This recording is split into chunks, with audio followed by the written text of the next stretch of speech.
Hello दोस्तों, तो आज जो है 12th क्लास में फिजिक्स चैप्टर में फिजिक्स आपका जो विषय है उसमें एक चैप्टर है व्यतिकरण, और उसमें एक आपकी जो प्रूव है डेरिवेशन है जो है फ्रिंज की चौड़ाई, जो कि बोर्ड परीक्षा में हर साल या तो इसकी डेरिवेशन या इस पर न्यूमेरिकल हर साल आता है। तो इंपोर्टेंट डेरिवेशन है आपकी जो आपको तैयार करनी है और आपको 100% बोर्ड में मिलेगी। तो क्या है फ्रिंज की चौड़ाई, क्या इसका सूत्र होता है? इसमें फ्रिंज की चौड़ाई के साथ साथ दीप्त और अदीप्त फ्रिंज की दूरी के सूत्र भी निकलकर हमारे पास आते हैं। तो 3 सूत्र इससे बन के आएंगे। तो सबसे पहले तो हम देखते हैं, हम मान लेते हैं कि आपके पास ये एक समदैशिक प्रकाश, ये एक स्लिट है और ये एक समदैशिक प्रकाश स्रोत है आपके पास, जहां से आपके लाइट जो है इंसिडेंट होती है। ये एक प्रकाश स्रोत है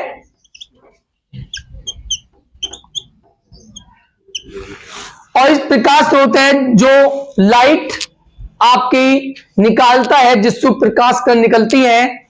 और इसके आगे हमने रख दिया ये एक दर्पण लेंस।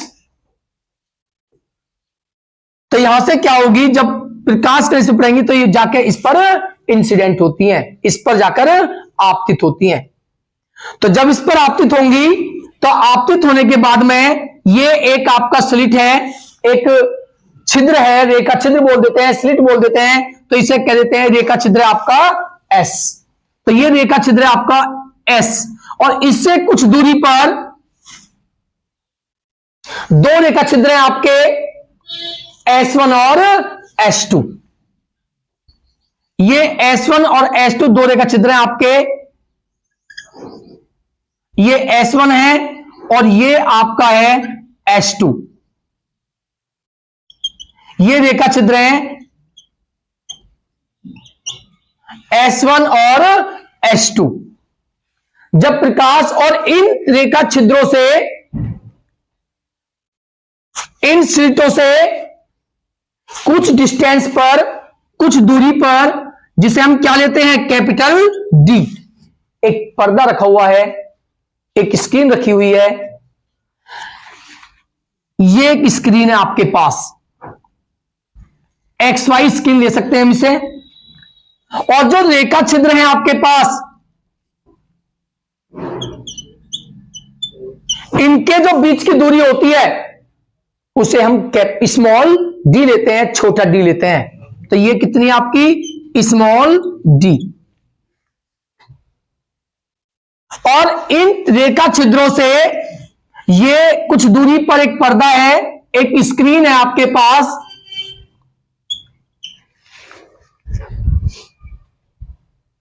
और इस स्क्रीन पर, इस पर्दे पर जब हमारी इस रेखा छिद्रों से प्रकाश निकलकर स्क्रीन पर जाकर आपतित होता है, इस स्क्रीन पर जाकर पड़ता है, इस स्क्रीन पर जाकर गिरता है, तो यहां पे क्या देखते हो कि एक आपकी फ्रिंज बन जाती है। इसे हम कोई पॉइंट ले लेते हैं, मान लीजिए ये आपका पॉइंट है P, और ये मानते हैं कि जो आपका ये डिस्टेंस है, इसे हम पॉइंट लेते हैं O, और इसे लेते हैं हम पॉइंट क्या C। ठीक है, तो आप देखते हो जो लाइट आपकी इस S1 रेखा छिद्र से होकर निकली, उसने ये रास्ता, ये डिस्टेंस कवर की, ये रास्ता उसने तय किया, डिस्टेंस उसने तय की। और जो यहां से निकलती है S2 से, उसने ये रास्ता कवर किया है। तो आप देख लो दोनों में क्या है डिफरेंट, दोनों में क्या है डिफरेंट, ये और ये, इन दोनों में डिफरेंट है, इन दोनों में क्या है अंतर है, ये कम है और ये ज्यादा है। तो इन दोनों का जो अंतर है उसे बोलते हैं पथांतर। इन दोनों के जो पथों का अंतर है वो कहलाता है पथांतर। वो पथांतर आप कैसे निकालोगे? सबसे पहले हमने क्या किया कि इस S1 से इस S2P पर एक लंब डालते हैं, एक परपेंडिकुलर ड्रॉ करते हैं, उसे मान लेते हैं हमारा परपेंडिकुलर है S1A। ये परपेंडिकुलर है इस लाइन पर, तो ये एंगल कितना हुआ आपका 90, और ये एंगल भी कितना है आपका 90। तो आपके पास अगर दो लाइन होती हैं, एक लाइन छोटी और एक बड़ी लाइन है, तो इन दोनों का आप अंतर कैसे निकालोगे? आप जो है छोटी लाइन से बड़ी लाइन पे क्या डाल दीजिए? परपेंडिकुलर लंब डाल दीजिए, तो दोनों का क्या निकल कर आएगा? अंतर। तो ये अंतर है दोनों का। तो ये आपका S1P जो है वो पथ कम है और S2P जो पथ है वो ज्यादा है। अगर हमें दोनों का डिफरेंस निकालना है तो हमने S1 से इस पे क्या डाल दिया? लंब डाल दिया, परपेंडिकुलर डाल दिया। ठीक है, तो ये हुआ इन दोनों का पथांतर S2A। ठीक है, तो लिखते हैं पहले, सबसे पहले डायग्राम के बारे में लिखना है आपको कि माना S, इसे S लेते हैं, S एक प्रकाशिक स्रोत है,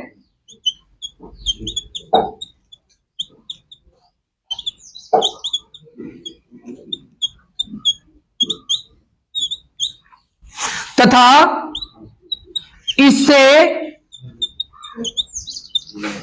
कुछ दूरी पर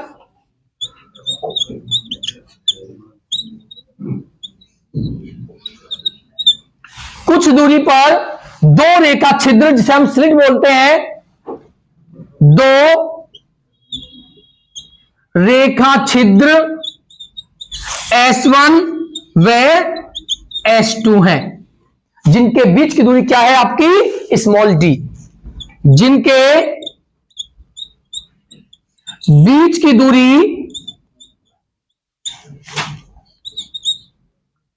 स्मॉल d है, ये इनके बीच की दूरी है, और इन रेखा छिद्रों से कैपिटल D दूरी पर क्या है आपका? एक पर्दा। तथा रेखा छिद्रों से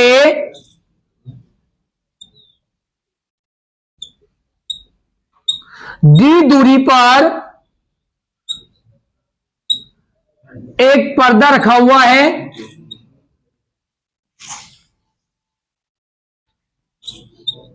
और इस पर्दे पर ही हमें क्या बनानी होती है? फ्रिंज। इस पर्दे पर ही फ्रिंज बनती है।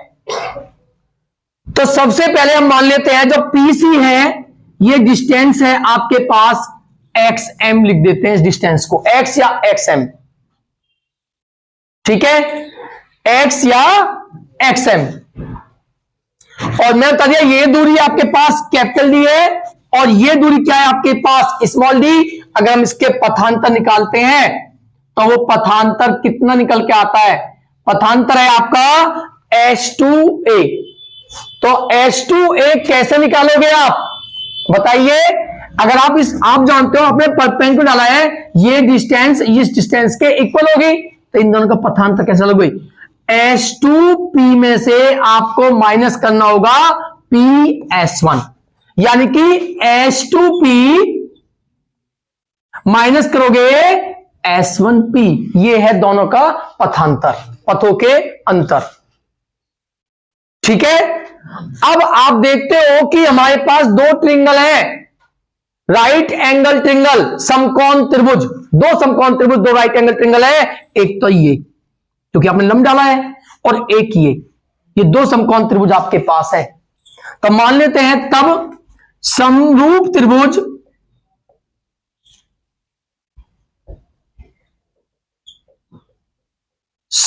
त्रिभुजों S1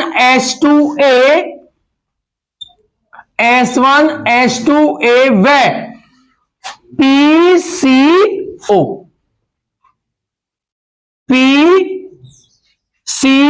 में, ये दोनों समकोण त्रिभुज हैं, राइट एंगल ट्रिंगल है, इसलिए समरूप हुए। और आप जानते हो समरूप त्रिभुजों की भुजाओं का अनुपात कैसा होता है? समान।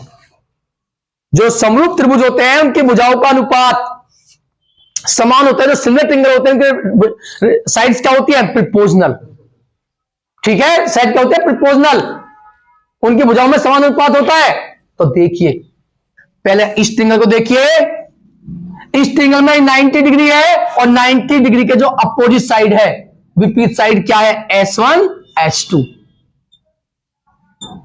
अपॉन इस ट्रायंगल में ये 90 डिग्री है, इसके अपोजिट साइड क्या है, OP। ठीक। दूसरा, अब हम मान लेते हैं कि जो ये एंगल है आपका, ये थीटा है, ये एंगल क्या है, थीटा, तो ये एंगल भी क्या होगा आपका, थीटा ही होगा। तो बोलिए इस थीटा के जो अपोजिट साइड है वो क्या है, AS2,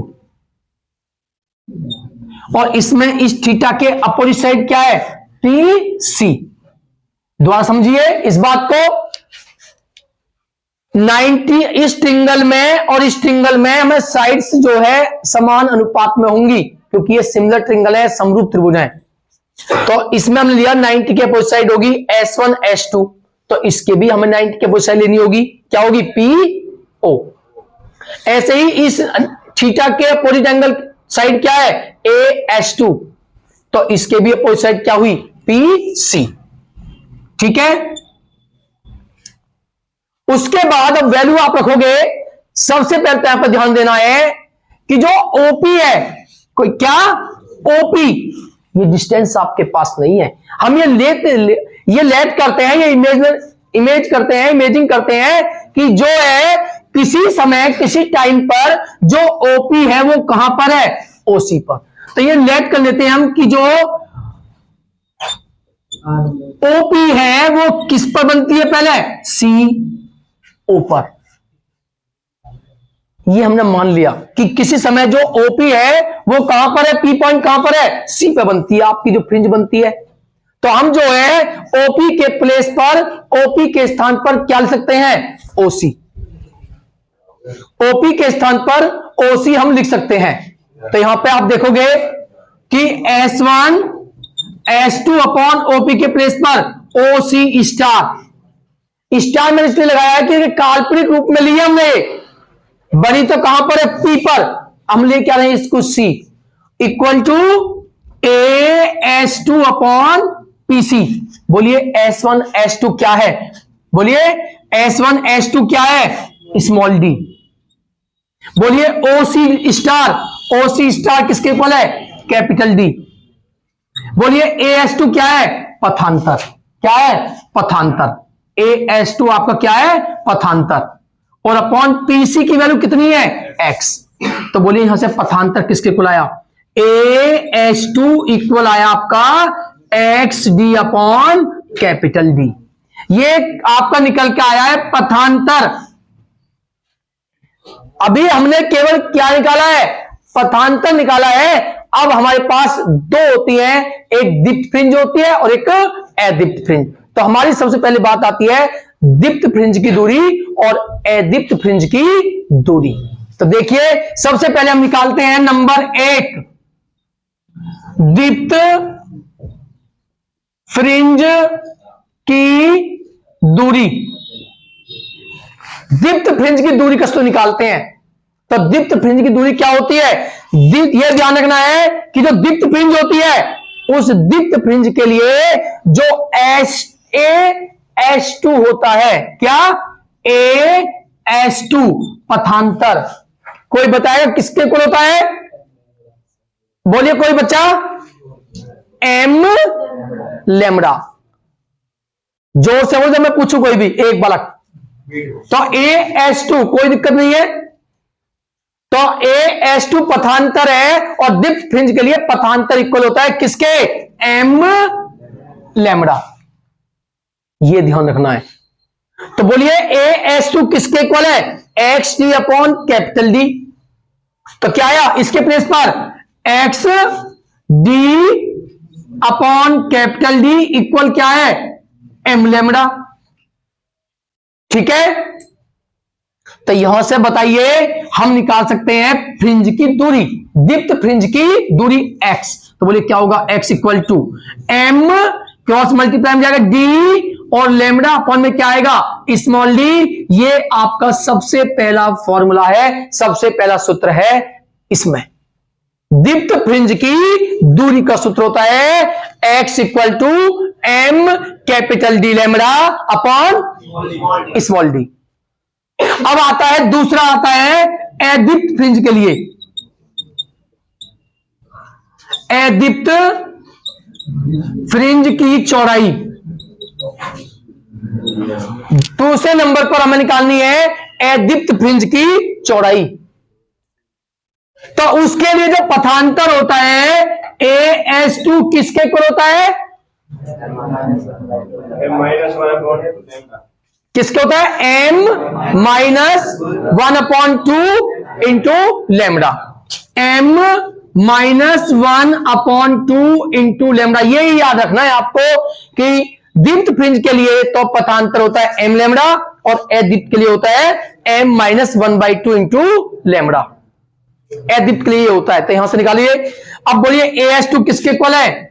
XD upon capital D equal M-1/2 into lambda. तो यहां से x किसके इक्वल आया? D की क्रॉस मल्टीप्लाई कीजिए, M-1/2 D lambda upon small d।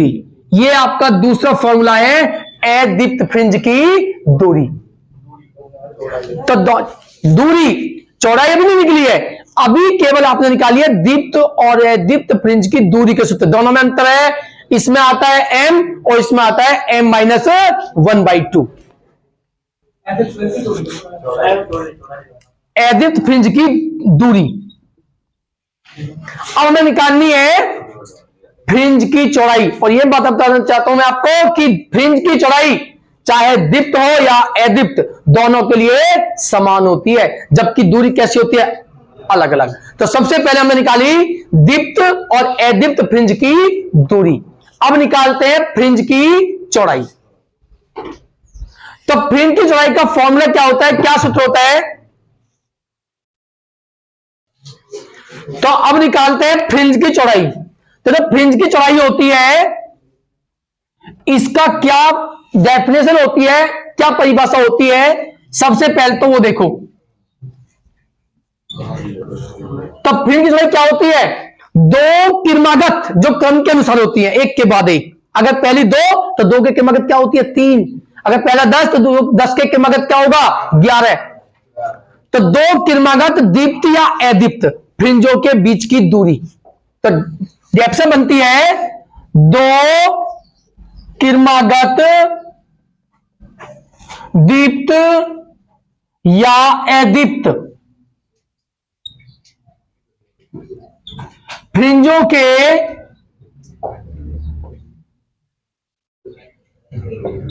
बीच की दूरी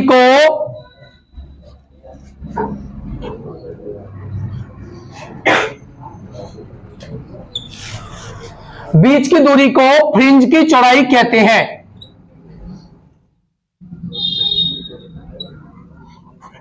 फ्रिंज की चौड़ाई, इसे किस सूत्र से करते हैं? इसे W कहते हैं।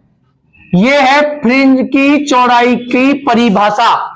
दो किरमागत दीप्त या अदीप्त फ्रिंजों के जो बीच की दूरी होती है उसे कहा जाता है फ्रिंज की चौड़ाई।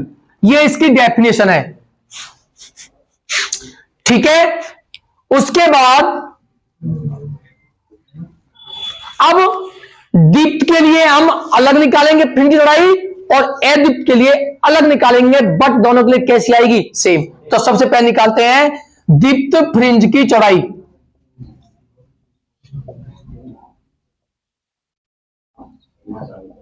हम निकालते हैं दीप्त फ्रिंज की चौड़ाई। तो मान लेते हैं, माना M व M+1 फ्रिंजों के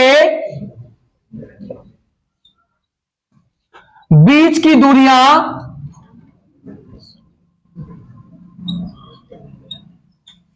क्रम से है XM व XM+1। ये होगी किरमागत है, ये होगी किरमागत। दो किरमागत आपने फ्रिंज ली M और M+1, उनकी दूरियां क्या है? XM और XM+1। तो हम जानते हैं कि दीप्त के लिए जो XM आपका होता है, क्या होता है? M D lambda upon small d। तो बोलिए एक्स एम प्लस वन का फॉर्मूला क्या होगा, एम के प्लेस पे क्या आएगा आपका एम प्लस वन, तो M plus one D lambda upon small D. हमें निकालनी है फ्रिंज की चौड़ाई, तो वो क्या होगी, फ्रिंज की चौड़ाई डब्ल्यू बराबर होगी इन दोनों के बीच की दूरी। कैसे निकालोगे, एक्स एम प्लस वन में से माइनस करोगे एक्स एम, तो W equal to X M plus one के प्लेस पर M plus one D lambda upon small D, और इसके प्लेस पर बोलिए M D lambda upon small D. ठीक है, अब इन दोनों में हम कॉमन लेते हैं, तो आपका कॉमन क्या आएगा, कॉमन निकल के आएगा W इक्वल टू, देखिए D lambda upon small D दोनों में क्या है कॉमन, तो D lambda upon small D common है, तो आपको यहां पे बचता है m प्लस वन, और यहां पर ये कॉमन लिया आपने, क्या बचता है माइनस m, m से m क्या होता है कैंसिल, तो W इक्वल क्या आता है डी लेमडा की वन में मल्टीप्लाई होगी D lambda upon small D, तो ये होती है फ्रिंज की चौड़ाई का सूत्र। ये तो है किसके लिए, दीप्त के लिए। अब देखते हैं अदीप्त के लिए।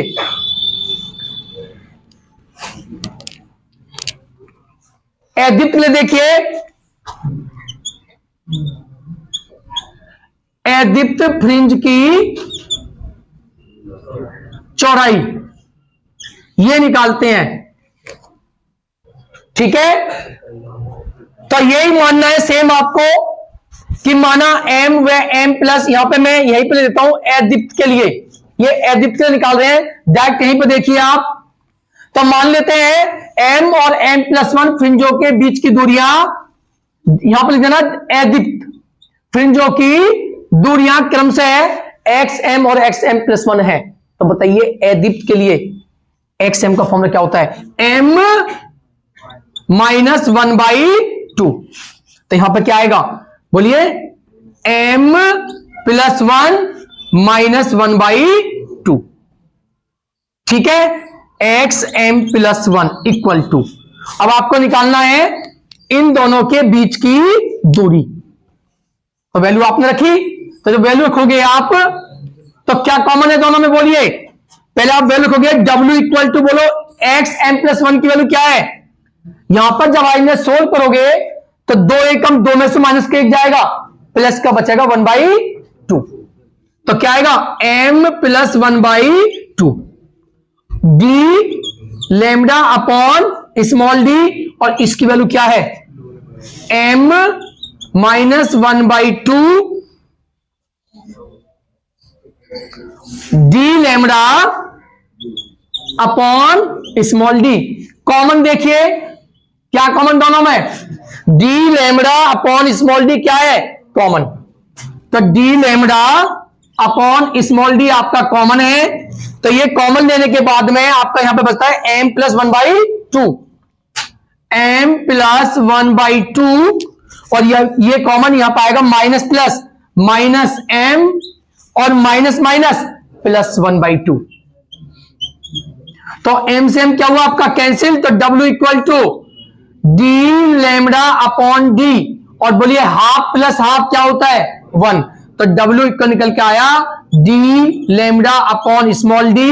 ये आपकी डेरिवेशन है फ्रिंज की चौड़ाई। तो आपने देखा दीप्त फ्रिंज के लिए भी D lambda upon small D, और अदीप्त फ्रिंज के लिए भी D lambda upon small D है।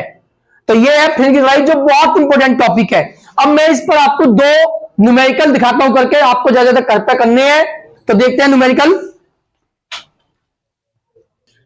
तो एक न्यूमेरिकल लिखा हुआ है यंग के प्रयोग में, अधिकतर सभी क्वेश्चनों में यंग के प्रयोग के ही क्वेश्चन है सब, या डबल स्लिट एक्सपेरिमेंट बोल सकता है, दो स्लिटों के प्रयोग में, ऐसे ही क्वेश्चन टोटल। तो यंग के प्रयोग में दो स्लिटों के बीच की दूरी, बताइए दो स्लिटों के बीच की दूरी क्या होती है, स्मॉल, दो ही है बस यहां पे, दो स्लिटों के बीच की दूरी पर ध्यान देना है, जो होती है स्मॉल डी। पर्दा जब लिखा जाता है पर्दे से स्लिट की दूरी, वो होती है कैपिटल डी, और टर्न जो होती है लैम्डा। और वो कहेगा कि दूसरी, तीसरी, चौथी, पांचवी, इस पे ध्यान देना, चार बातें हैं। तो उसने कही है स्लिटों के बीच की दूरी ये है, तो स्मॉल डी कितनी है? 2 इंटू 10⁻⁴ मीटर। दूरी 2 गुना 10⁻⁴ मीटर है, 6 गुना 10⁻⁴ मीटर तरंग दैर्ध्य है। किसकी वैल्यू हुई? तरंग दैर्ध्य है लैम्बडा। 6 गुना 10⁻⁷ मीटर तरंग दैर्ध्य के प्रकाश द्वारा व्यतिकरण फ्रिंज है 80 सेंटीमीटर दूर बनती है। 80 सेंटीमीटर दूर पर्दे पर, पर्दा की दूरी पर है 80 सेंटीमीटर। तो क्या हुआ? Capital D 80 centimetre. पहले आप इसे मीटर में कन्वर्ट कीजिए, तो 1 सेंटीमीटर में 10⁻² मीटर होते हैं। और आगे देखिए, हमें क्या निकालनी है? केंद्रीय फ्रिंज से द्वितीय। जब द्वितीय की बात आई तो एम की वैल्यू कितनी होगी? 2। दीप्त फ्रिंज की दूरी निकालनी है। किसकी? दीप्त फ्रिंज की दूरी। ठीक है, तो बताइए दीप्त फ्रिंज की दूरी का सूत्र क्या होता है? क्या होता है? एक्स एम बराबर M D lambda upon small D, ये होता है। अगर अदीप्त कहता फ्रिंज की दूरी तो m-1/2 लेते, तो m के प्लेस पर आप रखोगे 2, कैपिटल डी के प्लेस पर आप रखोगे 80 गुना 10⁻², और लैम्बडा की वैल्यू है आपके पास 6 गुना 10⁻⁷, और बटे में है स्मॉल डी जिसकी वैल्यू है 2 गुना 10⁻⁴। तो ये निकल के आया एक्स एम इक्वल टू 2 से 2 कैंसिल, और 6 अट्ठे 48, और 1 0, और देखिए 7 और 2 9, माइनस के 9 में से 4 कैंसिल कर दो तो माइनस के बचेंगे कितने? 5। तो निकल के आई X M equal to, point जब भी आप न्यूमेरिकल करो बोर्ड में तो पॉइंट को आप सदैव सार्थक अंक में दिखाना है, कोटि मान के रूप में, यानी कि पहले अंक के बाद आपका पॉइंट होना चाहिए। हालांकि सही है ये भी, तो आपको पॉइंट यहां दिखाना है, यानी कि लिखना है 4.5। जब आप यहां पे जब किसी संख्या में दशमलव नहीं होता, जब किसी संख्या में दशमलव नहीं होता है तो उस कंडीशन में दशमलव कहां माना जाता है? लास्ट में। कैलकुलेशन ही फिजिक्स में बहुत इंपॉर्टेंट चीज होती है। तो यहां पर हम इसको यहां पे लाए तो कितने अंक लाए हैं? 2 अंक, तब पावर प्लस की चढ़ती है, तो आप लिखोगे 10⁻⁵ प्लस 2, तो एक्स एम की वैल्यू निकल के आई 4.8, 10⁻⁵ में 2 गए -3, और ये दूरी होती है, इसका मात्रा क्या आएगा? मीटर। ये तो निकल के आई दीप्त फ्रिंज की दूरी। नंबर आगे क्या पूछा है? नेक्स्ट, फ्रिंज की चौड़ाई भी आपको निकालनी है, और फ्रिंज चौड़ाई होती है W इक्वल टू, बस यहां से m हट जाता है तो d lambda upon small d। तो d के प्लेस पर, कैपिटल D के प्लेस पर 80 10⁻², 80 गुना 10⁻² लैम्बडा के स्थान पर 6 गुना 10⁻⁷ अपॉन, बोलिए कितना आएगा डी के स्थान पर? 2 गुना 10⁻⁴। तो W इक्वल टू, आप देखोगे 2 से 6 को काटिए 3 बार, और 8 80 की 3 में गुणा करोगे 8 या 24 240, और 7 2 9 में से 4 कैंसिल करोगे 10⁻⁵, और वही हुआ। इस पॉइंट को यहां पे लाओगे तो 2.4 10⁻⁻3, ये है फ्रिंज की चौड़ाई। तो इस प्रकार ये न्यूमेरिकल है, और लगभग सभी न्यूमेरिकल इसी पे है, इसी टाइप के न्यूमेरिकल है। ठीक है, आपको न्यूमेरिकल ज्यादा से ज्यादा न्यूमेरिकल करने हैं। देखते हैं नेक्स्ट न्यूमेरिकल।